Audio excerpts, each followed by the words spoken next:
What's up, everybody? Welcome back to the UFC show. All right, we got big pay per view coming up this week. Um, Actually, coming up Saturday, it's gonna be Charles Oliveira versus Justin Gaethje. Also on that card, you got Rose Namajunas defending her title against Carla Esparza. A really awesome card. Um, we'll get into that here in a second. Just doing this a little bit late this week. I had my tub back up, not back up really. It's clogged, so the water is not draining. So we got a guy coming in to check that out. We had him come in yesterday, and we had to shuffle over to someone else's house to shower and stuff. So it was great. It should be fixed today though. I think we got the problem fixed. So, it is what it is. Life happens, and just that's why it made me do my podcast late. So this will probably come out Friday, I hope. We're doing this on Thursday on my day off during the day, which is crazy doing a daytime podcast here. Usually I do this around 9 o'clock, 10 o'clock at night, when I usually do it. But, hey, what do you do? Um, but yeah. Anyways, we're gonna go to the chug here, and then we're gonna do the review. As always, we want to thank our sponsors, Jolly Mac Coffee, Glitch Energy Drink. Appreciate those guys helping out the podcast. Um, if you go to Glitch Energy, and then you buy a bunch of shit, and then you use the promo code the Beast, you get up to, I think, 10% off, I believe. Anyways, yeah. So let's get into that chug.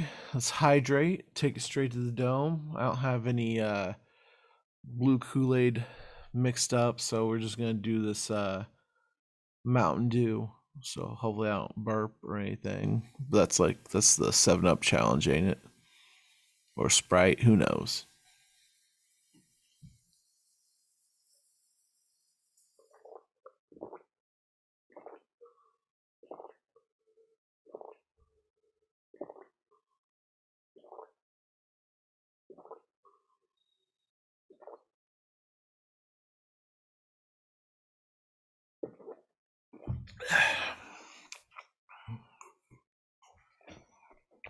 Let's get this motherfucker started with our review. So we went 1-3 on fights last week. Just kind of a shitty night, but it was not I think we had all the right reads though. We had all the right reads on these fights. First of all, the reason we went 1-3 and not like 2-3 was because the Tara and Candelario fight was scratched from the card. Don't know exactly what happened, but I know it was scratched from the card. I'm starting out with the prelims. Gina Mazzani was beat by Shanna Young. Shanna Young was the underdog in this fight. Ended up getting a TKO KO out of this. This fight, yeah, she was Young was she was really good with her grappling. I remember, um, and just had that big upset over Mazzani, which was pretty crazy. Good to see her win. I didn't really have a read on that fight. I did bet it live, and I did go with Young as the underdog. So, don't know why I did. Just thought it'd be, threw a few bucks on it and made a little bit of money. Rolled it into the Nathan Levy fight and versus Mike Reedon. Um, Levy won this one by decision. Pretty good fight. Then the next one we had was one of our official picks, and we had Johan Lioness versus Gabriel Green. Johan Lioness had he was lighting up Gabriel Green. He had, I feel like he won round one. Round two, he was doing pretty good, but just lost it. He just kind of got gassed at the end there and just didn't look like he wanted to be there anymore. And Gabriel Green even said that in his fight. He said he looked like he wanted a way out, and he just gave him a way out. He beat him, you know. Um, so I think we had the right read on it, but Lioness just kind of gave up on that fight. Um, it's gonna make me wary of betting on Lioness in the future. It's ridiculous. Um, the next fight we had Daniel Da Silva versus Francisco Figueiredo. This one was another one where we had the right read, but Figueiredo got in like a heel hook or yeah, a heel hook in or a knee bar or something. Let me look up what it officially was. Um, let me see here. The official decision was knee bar. So he got a knee bar in. They rolled Figueiredo or Da Silva just rolled. Figueiredo snatched up that leg and got that knee bar in. It wasn't. He didn't even hardly have it in for like 5 seconds, and he was tapping. I mean, Da Silva had the takedown and everything. It just did not go our way. I mean, I feel like the read was right. But I've said this every time. When we get into these fights, you have to remember that it's two guys or two girls, two humans getting in a cage and fighting. Anything can happen. A submission can happen. I mean, even the most lopsided fights. Look at Nunez versus Pena. Pena just came out there and whooped and like made her look silly. But it's one of those things where it just happened. They rolled. He was getting up, and then Figueiredo got that knee bar in, and it, you know, game over for Da Silva. Next we had we those were that so right there we're 0-2 on the night. The Alexander Romanov fight versus Chase Sherman. This fight was so unbettable. You could not. There was no way you were going to get any sort of good line on there, unless you picked Sherman for an underdog or Sherman to win a decision or for the fight to not go all 3 rounds, or for the fight to go all 3 rounds. Basically, you would have to put up a lot of money to win very little money. Romanov won this one. It was like a key lock or a Americana. It was some sort of like I'm not familiar with all of what they call um these submissions. It was a key lock. He had a key lock in. So yeah, I know he had it on the arm, but he won by key lock. It was a very, very impressive performance by Romanov. The wrestling's good. Which they're saying Rosenstrike used to be the king of grappling in the heavyweight, and Romanov might be the guy that is the best wrestler in the heavyweight division right now. So I took care of the prelims. Onto the main card. We had Jotko beat Mearshart by unanimous decision. Mearshart had his moments in this fight, but like it was mostly Jotko. Elkins, he had a lot of takedowns of it against Conley. Ended up winning that fight by unanimous decision. Then Grant Dawson was our first win of the night. Against Jared Gordon. Looked pretty good for most of the fight. I mean, I feel like there is more that he's gonna have to work on to become really a lightweight contender, but he could be there. Um, moving up the card a little bit here, we had performance of the night by Joe Anderson Brito versus Andre Philly. Philly was the favorite here, and then Brito just he caught Feely with a punch and jumped all over him and got the TKO. It was a fun and exciting fight to watch. Next came up Andre Arlovsky versus Jake Collier. I don't know why this fight didn't get a performance of the night because it was a back and forth fight. It was a split decision win for Arlovsky, which you could arguably say that Collier got screwed on this. I can see how Arlovsky won it though. I feel like it was a good decision. But if Jake Collier would have won, it would have been a good decision as well. But it's, you know, I'd like to see a rematch, or I mean, give Collier another guy that's around Arlovsky's level. Um, Arlovsky is 43 and still winning fights. It's crazy. I don't even know if he is. I'm pretty sure he's ranked in the heavyweights. He was at one time, but they might not, have him ranked because he's, older and probably doesn't have aspirations to be a heavyweight champion. Yeah, I don't see him ranked in the heavyweight division here, unless I'm just missing him. Hospital, yeah. I don't see him in there, but I mean, he had a good,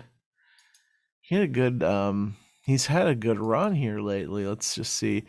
Yeah, he was ranked at one time. Um, maybe his loss to Aspinall took him out of the top 15. But I mean, in his 1, 2, 3. Okay. 1, 2, 3, 4. In his last 9 fights, he's only lost 2. He's like 7-2 in his last 9 fights. If you want to go 10, he'd be 7-3 in his last 10 fights. That's not bad. Um, I mean, he's out there doing the damn thing at 43. Congrats to him. I mean, I remember him fighting as the heavyweight champion when I was in high school. So, and that was in 2004 is when I graduated. So, he's been doing the damn near thing for almost 20 years. He might have been champion a little bit outside of when I was high school, but I remember when I was younger, that he was a champion, the champ. How tastes my big pee? That's what he told the interviewer who asked him about his ex girlfriend dating Tim Sylvia, which is hilarious. He was young and didn't. I don't think he knew much English at the time, and they kind of told him that. So it was funny. I like. He's a character. All right. So that was the co-main. And then the main event. So, oh man, Cheeto was very impressive. So was Rob Font, though. I mean, I know I Cheeto totally won this fight. I think, in my opinion, that Rob Font does not have any power in his punches anymore. Um, he will box your head off all day long, but he doesn't have enough power to knock you out. Either that or Marlon Vera. Cheeto's got a very just like durable chin, because I didn't see Cheeto getting rocked very much. Font, he got rocked damn near at the end of every round.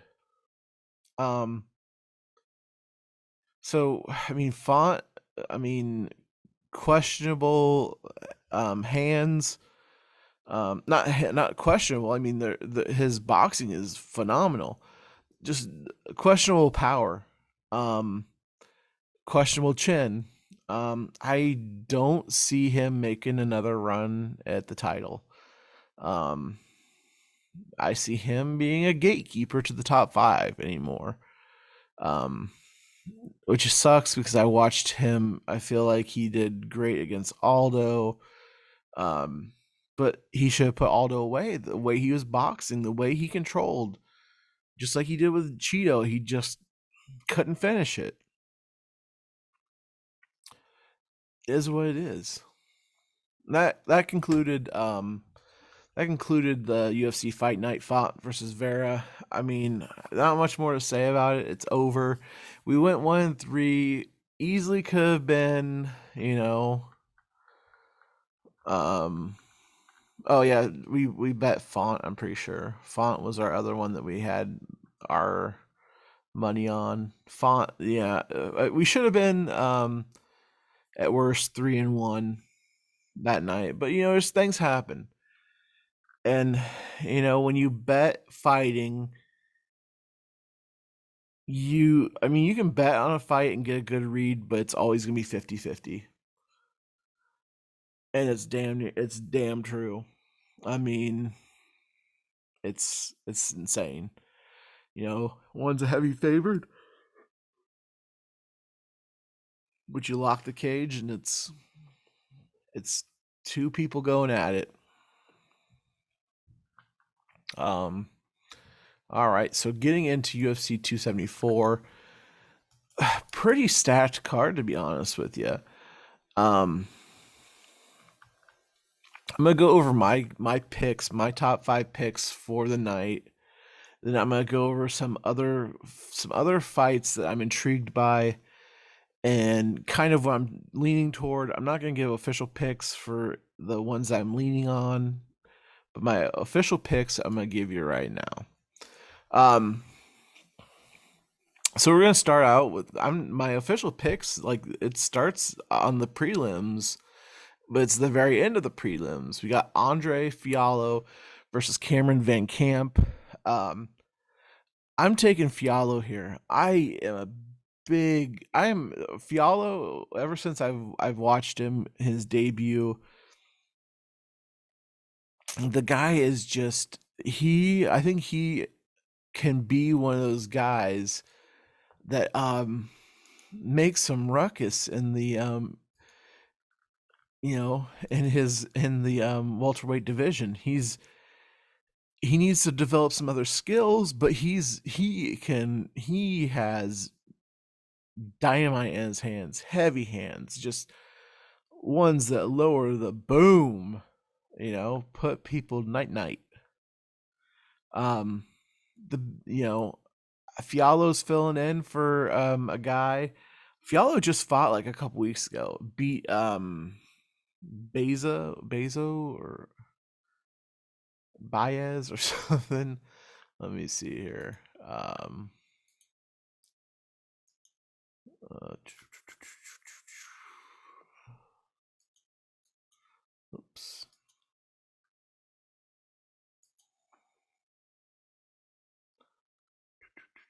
One second here. Shouldn't take me but a second to find it. Well, maybe not. I lied. There we go.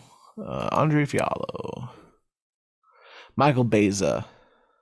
Yeah, he beat him by TKO. His first fight was a decision loss to Michael Pereira. Watch that fight. I mean, he had his moments there. Beza or Pereira just, you know, a veteran, kind of found a way to win. Even though Fialho, was putting on a pretty good fight against him. I even think I had Fialho winning round 1 in that fight, and then Beza came in the second, and then in the third kind of did enough to win the third too. But it was he had a good fight. He's fighting Beza. I think I think Beza was a good test for him. I think he's gonna fight this Karen Van Camp, who Van Camp is um, he has not faced the level of competition um, worthy probably of the UFC. And he's gonna fight Fiallo, who's been in the UFC, he's 1-1 in the UFC, and um, there's gonna be other factors that play into it too. Fiallo has been here. He's fought twice in the UFC already. He's not gonna have those UFC jitters anymore, the first fight jitters like Van Camp will. I think that Fiallo wins this fight by finish. There's no line for that yet on my sports book, so I don't really have an official like line for it. But if you were to bet this fight, you want to bet Fiallo by finish. I know Caesars has split, so you can't do TKO, DQ, sub. You can't do that anymore. So it's like you have to either pick TKO, KO, DQ as one, or you pick submission. So you either pick knockout, DQ, or you pick submission. It's stupid, I think, but whatever. There's other ways to round a bet it the same way. Sometimes it's better, um, but yeah, we're going Fiallo by finish on that fight. Cerrone, or I don't know why I said Cerrone versus Joe Luozon. Lozon. That's how you say it. Joe Lozon. So I think this fight's going to be kind of a fight that the UFC gives to Cerrone to win. He's a fan favorite. He's good for business. Everybody loves him because he fights all the time, wants to fight all the time. Lozon, he's been on a 3-year hiatus. He hasn't done much. I think he got into something with computers and shit like that. I think Cerrone, he's not fighting for anything anymore, really. And he's not gonna get a title shot anytime soon.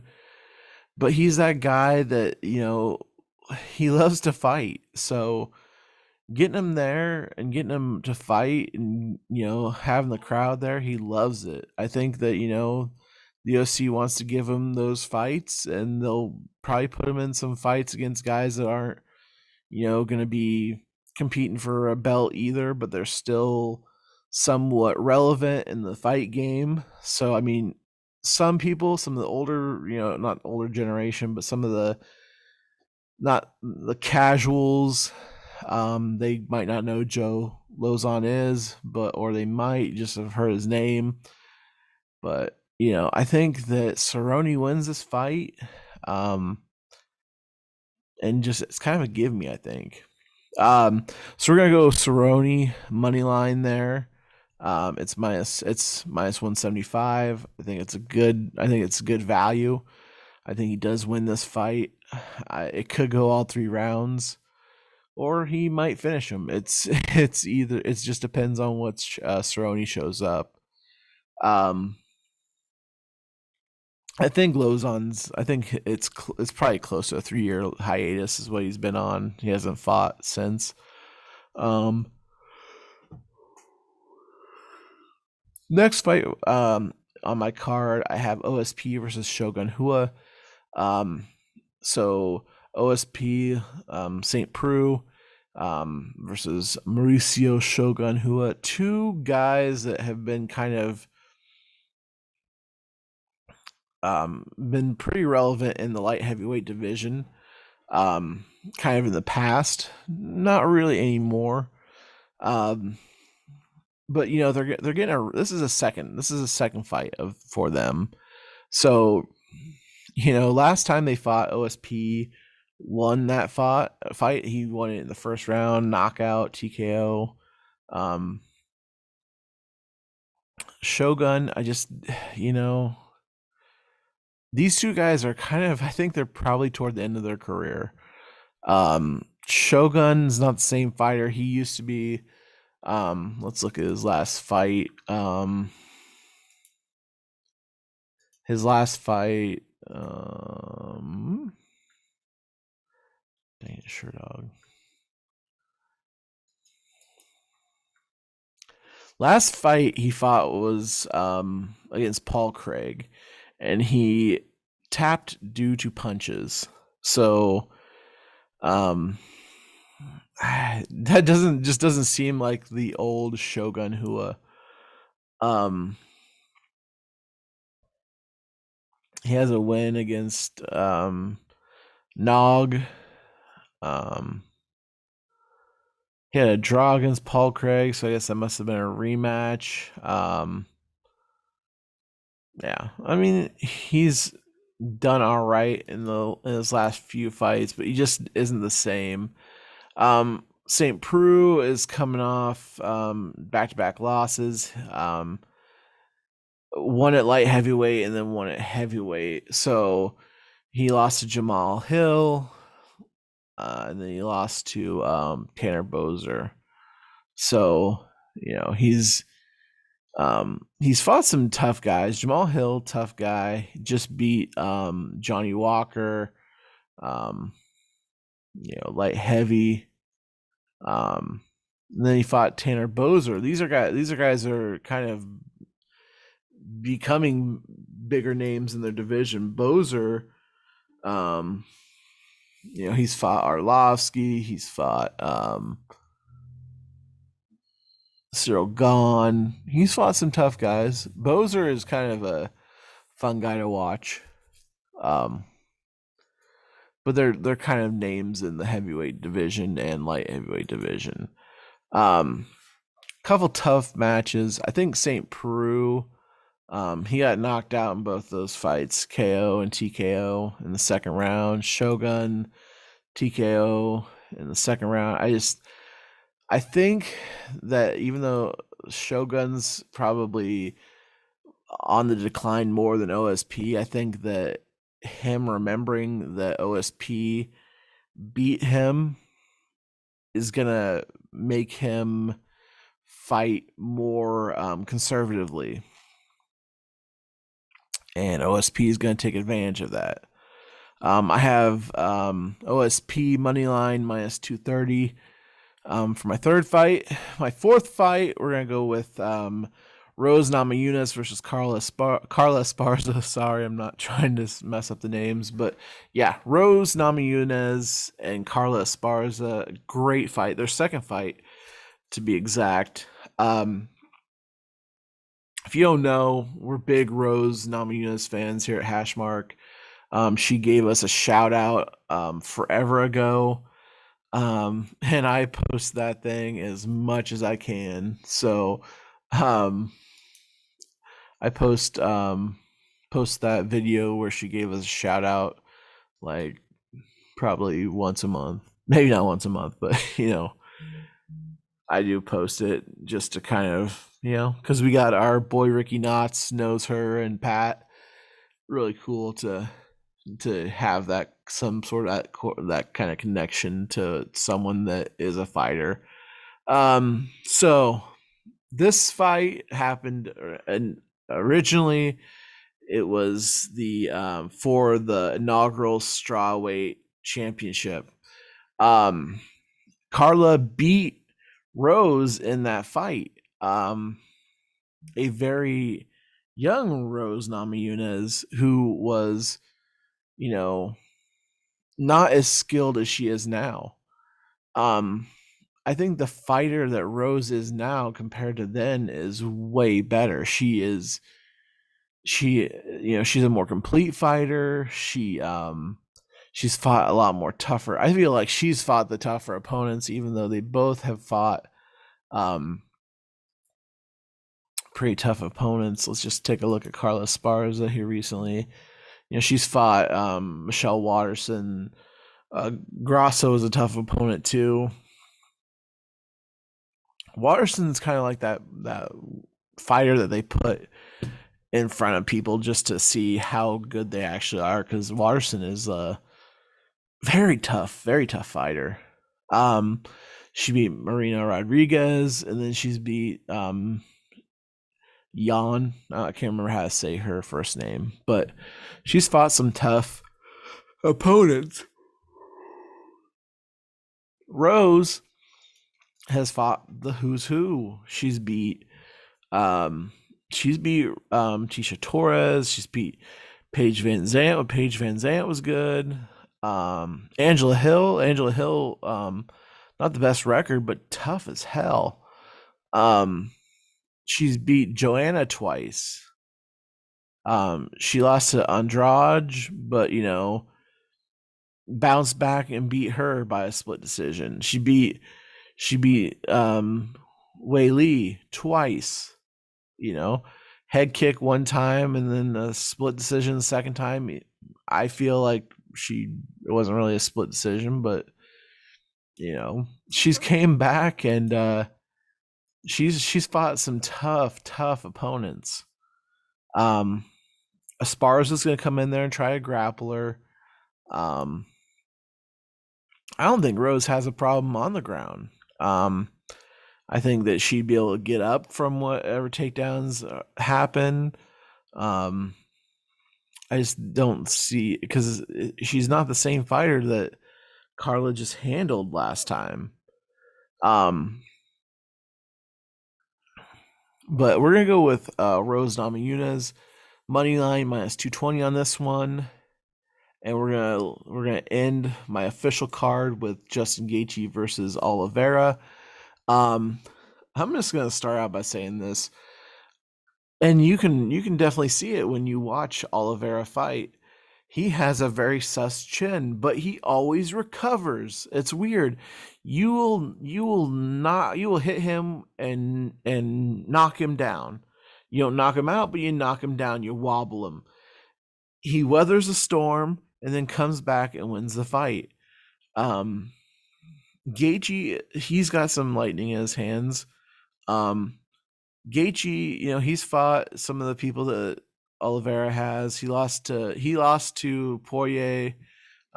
Oliveira beat Poirier, but this was 4 years ago when Gaethje lost to Poirier. It's not the same. You can grow as a fighter a lot in 4 years. The other thing I want to bring up is Gaethje hasn't, like, even though he's kind of a bigger name, he fights maybe only a couple times a year, like 1 or 2 times a year. And after he got beat by Khabib, he damn near took a whole year off before he fought Chandler. He beat Chandler, and then he got the shot at Oliveira. But he beat him in November. He gets the shot, and it's like 6 months from he has another fight. So if he wins the title, does he fucking fight again in November, December again? If you want, I just he doesn't fight that often. Not Oliveira's fighting 2 or 3 times a year, even as a champion.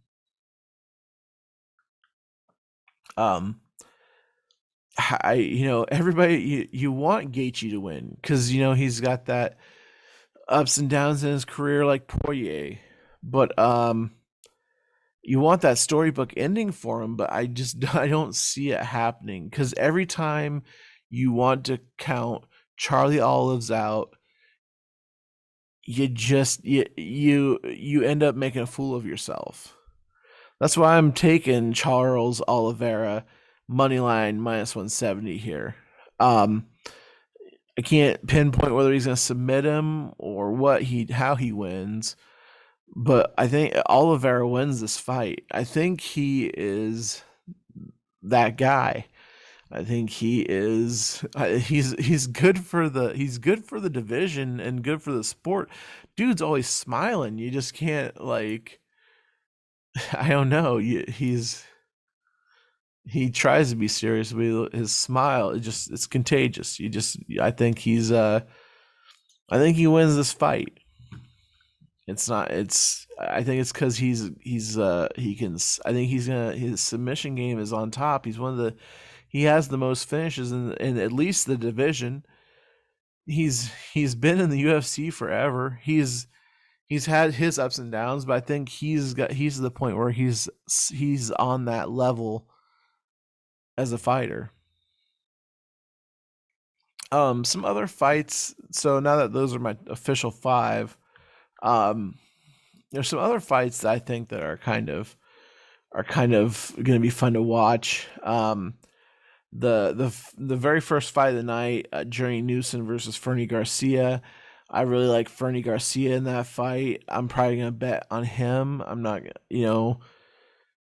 it's not too much for me to put it as like, hey, these are my 5 picks that I'm very sure of. But yeah, Fernie Garcia is someone I like as well. I also do want to. I will probably put a bet out on Tracy Cortez.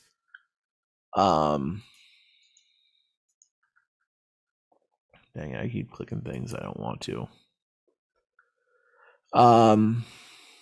Probably put a prop bet on Blagoy Ivanov versus Marcos Rodrigo de Lima. I'll probably put a prop bet on that to go the distance. I like Brandon Royval versus Matt Schnell. Royval, really talented fighter. Watched him in LFA, watched him beat my good buddy Nate Williams. I think he's a talented guy. I'll probably put some money on Chaos Williams versus Randy Brown. Big on Chaos Williams. It's basically a pick 'em, -105 to -115. I like Chaos. I think he's a exciting fighter to watch. I'm not gonna give you guys really details on anything that I, on the fights that I'm leaning on. And then the other one that I'm probably gonna put some money on is Michael Chandler versus Tony Ferguson. I'm probably gonna do a prop bet that this fight will go the distance. It'll be, I think, even though Ferguson's not the same as he used to be, I still think I think he's tough. I think he might be toward the end of his rope. Chandler, I think he probably has a shot at fighting for the title. They're putting him against Ferguson to just kind of make him have a fight inside the top 10. They're Chandler's number 5, Ferguson's number 7. If he beats him, he might go up in the rankings a little bit. But I don't think Tony is what he used to be. But I think he can. I think he can take the fight all 3 rounds. I think he can absorb whatever punishment Chandler's going to put out, and take it to decision. So the prop bet there would be probably to go that the fight goes the distance. I haven't looked up the line on that yet either, but that's what I would go with. But yeah, and I'm gonna just close the show out talking about a little bit about The Ultimate Fighter. If you guys watched that recently, the first fight, if you haven't watched it and you plan on watching it, just end the podcast right here because I'm going to talk about The Ultimate Fighter that's on. Nunez versus Pena, which was cool because Helen Peralta is the second pick for the women in that show. She is a local fighter from around my area. She is from Fairfield, Iowa. She's fought at the True Rev cage numerous times. I believe she was the champion for True Rev as well. I'm not 100% sure, but I think she was. And then she just won the bare knuckle fighting championship belt, before I think she was on the Ultimate Fighter. Exciting fighter to watch. The first so the guys fought Usman's brother's on there. He's a heavyweight, pretty fun to watch. I have not watched him fight yet, but the previews show him and another guy fighting here pretty soon. Let's see if I can find yeah, the name of the, because one of the guys' name was Nile and the other guy was something Nile versus, okay, heavyweights. So it was Zach Pauga versus Niall Bartling. And this fight was actually kind of it was a decent fight. Niall, he showed that he can fight. He did gas out. His plan was to, his plan was to go out there and take down Zach. Who Zach has, interesting enough, he has a daughter. He's Samoan. He has a daughter named Moana, which is pretty cool, I think. But yeah, Zach fought a good fight. Stopped some takedowns, and then Niall, he had some good shots. He has moments, but just didn't do enough to win rounds, the 2 rounds. So, hopefully maybe he gets to, sneak back into the tournament. I think that Niall is a pretty decent fighter. We'll see. I think so. No, I don't think that. So this Mitchell Sipe, who's on Team Nunez, said that he had a scheduled fight against Muhammad Usman. He said Usman backed out and then fought basically a tomato can, and basically has ducked him. But I think they're gonna fight here pretty soon from the previews. But who knows? Helen Peralta's gonna fight in there too.